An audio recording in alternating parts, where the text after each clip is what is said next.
자, 그래서 직업평가의 철학이라는 것은 장애인을 평가 과정에서 격려할 뿐만 아니라 굉장히 다양한 방식으로 평가가 이루어져야 한다는 것이죠. 포괄성이라는 것은 지필검사 하나만 가지고 장애인을 판단한다든지 그렇게 하는 것이 아니고 어떻게 하라고요? 다양한 평가 매체, 지필검사, 작업표본 또는 관찰 이런 여러 가지 방식을 통해서 평가해야 그게 타당한 결과고 유용한 평가 결과를 얻을 수 있다는 것입니다. 그죠? 또 한편에 지금 적응 요소를 내포해야 된다는 거예요. 우리가 직업평가한다는 것은 뭡니까? 장애인이 직업적으로 이익을 얻도록 해주는 거예요. 그죠? 그러면 직업적으로 이익을 얻는다는 것은 뭡니까? 특히 장애인들의 특징이 뭐냐면은 직업에 대해서 굉장히 불안해하거나 직업에 대해서 굉장히 무지한 경우가 많아요. 무지한 표현이 어떻다고 할지는 몰라도 나는 전혀 직업도 경험해보지 못했고 알바도 해보지 못했고 내가 어떻게 돈 버는 그런 개념도 없고 또 내가 어떤 직업이라고 할 만한 그런 경험을 평생 가진 적이 없단 말이에요. 왜냐면은 뭐 그 어려서부터 재활원에 있었다든지 뭐 재활병원에 있었다든지 이렇게 보면은 직업평가 그 자체가 하나의 뭡니까? 직업평가 그 자체가 하나의 직업의 일부가 되는 거예요. 해보는 것 자체가. 그러니까 직업적으로 뭔가 활동, 액티비티를 해본다는 그 자체가 뭡니까? 중증장애에게는 굉장한 직업적 경험이 될 수 있고 직업적 요소가 될 수 있기 때문에 평가 과정이라는 것은 장애인에게 뭡니까? 하나의 직업, 장차 내가 직장 생활을 하고 취직을 할 때 그 좋은 경험, 기회를 가질 수 있도록 해주는 그런 하나의 동기부여라든지 기회를 제공하는 그런 시간들이라는 것을 기억해라는 겁니다. 그죠? 파워 교수는 그렇게 이야기합니다. 또 한편은 통합이 중요해요. 통합적인 장면. 통합이라는 것은 단편적인 그런 생각이나 단편적인 활동보다는 뭡니까? 맥락을 해석한다든지 특히 장애인들이 뭐 복지관에 있을 때 잘했다든지 또 동료와의 관계에서는 못한다든지 또 불안감 사람들 사이에서 불안감을 느낀다든지 이런 것을 굉장히 민감해야 한다는 것이죠. 평가사들은. 그러니까 아주 일반화와 관련해서도 마찬가지입니다. 우리가 흔히 학교나 체육관에서 배운 기술들을 실생활이나 사회에서 써먹지 못하는 경우가 있듯이 장애인도 특별히 뭡니까? 우리가 극히 일부분의 관찰만 가지고 우리가 전체적인 해석을 한다든지 이것이 굉장히 중요해야 할 필요가 있다는 것이죠. 통합이라는 의미는. 인테그레이션이래, 인테그레이션. 인테그레이션. 굉장히 통합적인 장면. 그러니까 장애인을 평가할 때 어떤 단편적 요소라든지 아주 미시적인 것만 가지고 전체 인간을 판단하지 말라는 그런 것이죠. 그죠? 또 한편으로는 행동과 태도를 굉장히 중요시해야 된다. 이 말은 통합과 유사하게 뭡니까? 우리가 뭐 공부만 잘한다고 뭐 성적만 좋다고 사회생활을 잘한다든지 또 직업적으로 성공한다 그렇게 이야기하지 않습니다. 그죠? 우리가 지적 요소만 보고 저 사람은 좋은 사람이다 이렇게 질적인 판단을 하지 않는 것이죠. 그죠? 그 사람이 지닌 어떤 가치관, 내재된 태도 또는 사람을 대하는 것 우리가 전체적인 걸 볼 때 특히 우리가 사람으로서 평가받는 것은 태도와 행동이 오히려 작은 지식이나 기술보다도 더 중요하다고 그렇게 여길 수 있습니다. 그죠? 그러니까 평가라는 것은 여기에도 초점을 둬야 하고 또 그것을 굉장히 appreciation 하는 그런 것을 우리가 태도를 가져야 하는 겁니다. 그죠? 그래서 그 태도와 행동이라는 것은 우리가 아는 것만 가지고 그 사람을 평가하지 않는다는 것이죠. 또 장애인도 마찬가지로 예를 들어 덧셈 뺄셈을 못한다는 것만 가지고 직업적으로 무능하다고 한다든지 직업적으로 평가절하해 버린다든지 그죠? 또 지적인 어떤 대화가 불가능하다고 해서 그 사람의 어떤 직업적 요소를 경시한다든지 이렇게 하지 않는 것이죠. 오히려 행동과 태도라는 것은 뭡니까? 그 사람의 어떤 일상에서 녹아있는 그런 것을 잘 반영할 수 있기 때문에 그래서 전문가의 어떤 관찰력이나 전문가의 접근 방식이라는 것은 굉장히 일반인과 다르다는 것이죠. 그죠? 그래서 태도나 행동이라는 것은 우리가 어떤 적극적인 검사라든지 또는 관찰로서 드러나지 않는 거지만 그 미묘한 우리 그 내재된 부분을 우리가 또 잠재력이라든지 읽을 수 있는 그런 능력을 같이 한다는 것이 파워는 직업평가사는 장애인의 행동과 또 태도를 중시해야 한다. 그죠? 그러니까 평가사의 관찰력이라는 것이 굉장히 중요시 될 수 있겠죠. 그죠? 또, 그 평가사가 장애인을 보는 긍정적인 관점이라든지 또 미시한 부분을 놓치지 않는 그런 부분까지, 그러니까 인비지블한 부분까지 우리가 잘 평가할 수 있어야 되겠다. 우리가 이렇게 생각해 보는 것이죠. 그죠? 그래서 직업 평가라는 것은 뭡니까? 한 개인에 대해서 정보를 수집하는 겁니다. 자료를 수집하는 것입니다. 그죠? 고용에 필요한 조건이라든지 또 취업과 관련된 직업상에 중요한 모든 자료들을 우리는 직업평가 과정을 통해서 수집하게 됩니다. 그게 검사든 관찰이든 또는 다른 비언어적인 방식이든지, 그죠? 그래서 직업평가는 뭡니까? 굉장히 포괄적인 정보를 얻는 과정이라고 볼 수 있어요. 그죠? 그래서 직업평가를 한마디로 표현한다면은 평가에 의뢰된 장애인에 대한 직업적인 초상화를 이렇게 멋지게 그리는 것이 직업평가다. 그러니까 초상화를 보면은 그 사람의 어떤 특징이라든지 그 사람에 대한 평가를 어느 정도 할 수 있습니까? 없습니까? 우리가 알 수 있습니다. 그죠? 그죠? 그 사람의 어떤 외면적인 요소 이런 것만 가지고도 어느 정도의 판단이 가능하다는 것이죠. 그죠? 그래서 장애인과 관련된 의학적인, 의료적인 정보 또는 사회적인 자료 또는 심리적 자료 이런 것들을 종합적으로 취합해서 해석하고 분석해서 어떤 결론을 내리는 이런 과정이 직업평가라고 보는 것이죠. 그죠? 특히 장애인이 지닌 적성, 직업적 적성이라든지 또는 개인적 신체 기능이라든지 흥미 또는 기질과 같은 것 이런 직업 특성들 또 장애인에게 요구되는 구체적인 직업 조건들을 우리가 파악할 수가 있어야 됩니다. 그죠? 그런 것들을 객관적으로 평가하는. 그래서 또 우리가 흔히 생각하면은 잘못 생각하면은 직업평가라는 것은 사람에 관련된 요소, 사람에 관련된 정보와 자료를 얻는다고 생각하지만 그것보다는 뭡니까? 또 한편으로 우리가 직업도 생각해야 돼요. 그죠? 직업과 이렇게 매치시켜서 살펴보는 이런 태도도 굉장히 중요하겠죠. 그죠? 그래서 우리는 장애인에 대해서 세부적으로 잘 분석할 수 있어야 하겠지만 또 한편으로는 뭡니까?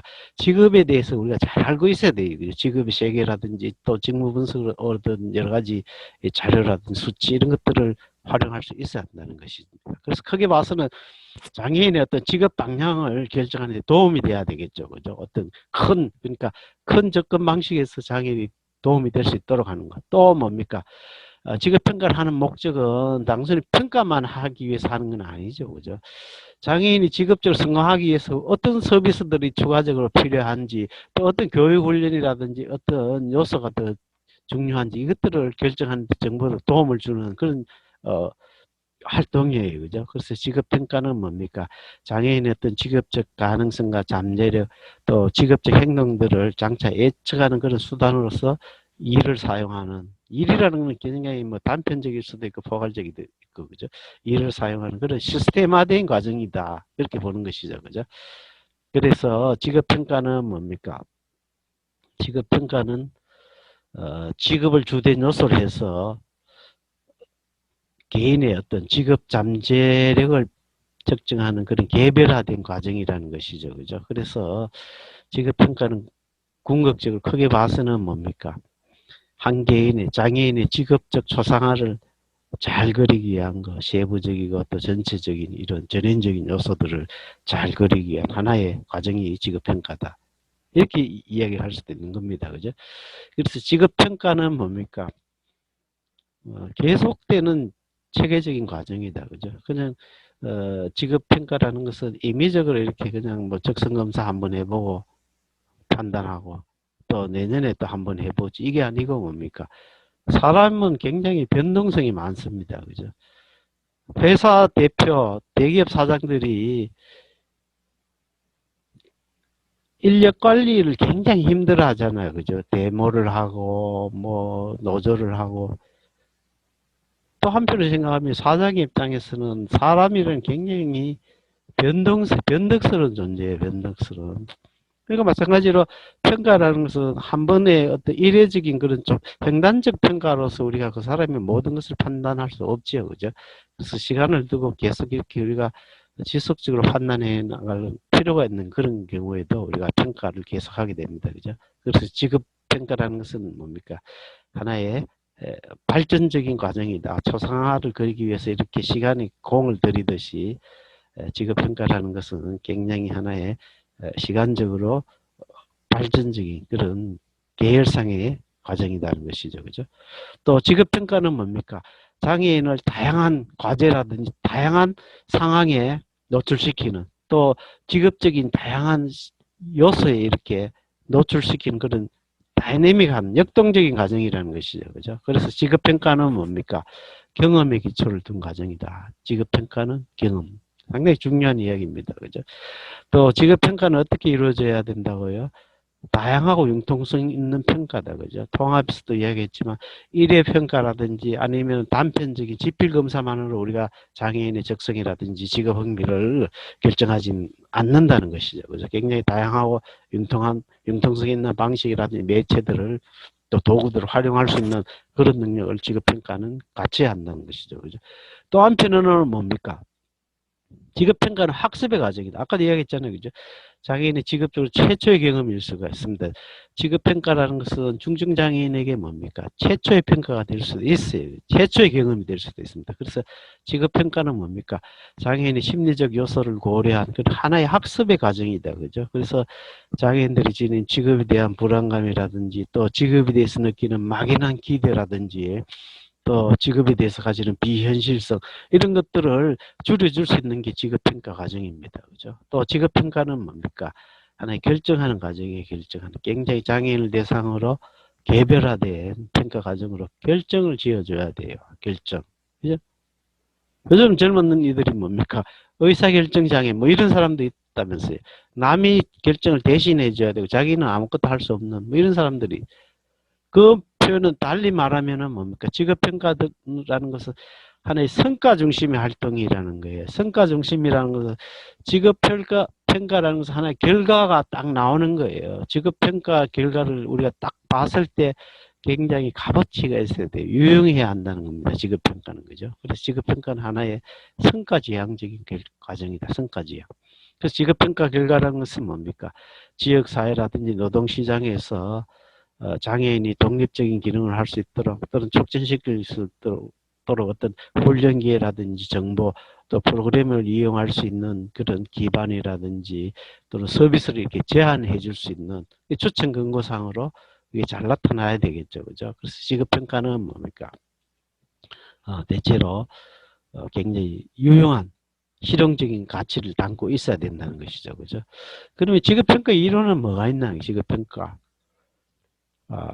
우리가 볼 때는 대체로 한 세 가지 정도 굉장히 중요한 이론이라고 봐요. 직업평가에 있어서 중요한 이론은 첫째는 기본적으로 특성 요인 이론이에요. 특성 요인. 트리팩트 테어리라는 우리가 진로 상담, 커리어 카운슬링 할 때 가장 최초에 이야기된 그런 직업 상담 이론이에요. 어떻게 보면은 직업 특성 요인 이론이라는 것은 사람은 모두 어떤 직업적 특성을 쭉 가지고 있다는 것이죠. 직업적 특성을 쭉 가지고 있고 한편으로는 뭡니까?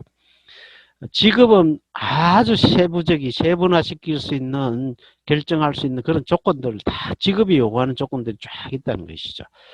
그래서 가장 직업 상담의 핵심은 이 직업과 인간의 요소를 이렇게 딱 일치시키는 그런 노력이 중요하다고 보는 것이에요. 그리고 우리가 옷을 입을 때 이렇게 첫 단추를 제대로 끼지 않으면 이 옷을 이게 모양이 일그러지잖아요. 그죠? 옷의 유용성도 잘 나타나지 않고.